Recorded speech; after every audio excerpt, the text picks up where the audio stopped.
the longer you stay single, the more you like never want to get into a relationship ever. Okay, I feel really called out. This is so true. It turned out to be right, but what I realized recently through my own personal growth in my 20s is that when I was avoiding relationships the most, which was for, well, half of my 20 until about 24, that's when actually I experienced the least growth in myself. My personal growth, I was really into that since I was 17, experienced a deep in learning and understanding about myself just because I was avoiding relationships altogether for fear of getting attached, fear of getting hurt, fear of falling into limerence, which is that symptom that people with complex PTSD from childhood or childhood PTSD they experience when they start dating or they start obsessing about someone. Even if you just go on 1 or 2 dates and you really like the person, you get into that state, which is not really fun and it's not somewhere I wanted to be, and I knew I had other goals in life as well.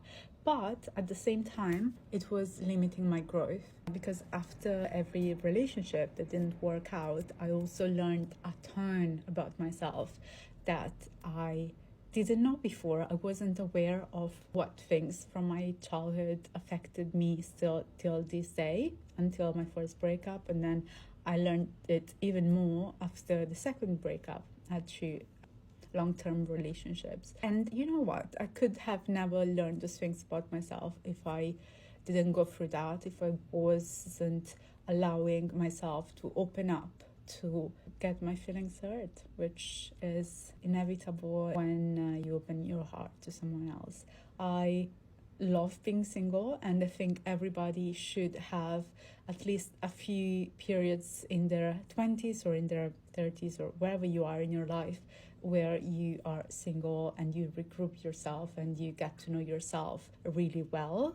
And then if you have some goals that you want to achieve and to have your full focus on those, I think avoiding dating and avoiding relationship could be good for a short time, can be for a year. I wouldn't do more than a year of that, because then obviously there are people who end up doing 15 years of just being single, and I don't think we are designed to do that, because we are social creatures, and you know, love is something very beautiful that everybody should experience. My suggestion would be to do it for a short time until you get yourself together and you feel strong mentally, physically, emotionally, and then start slowly. Something that could be really helpful in that process is also to do my fear dumping ritual at least once a day in the morning. That would have the most impact, because that will help you create clarity in your mind and avoid going for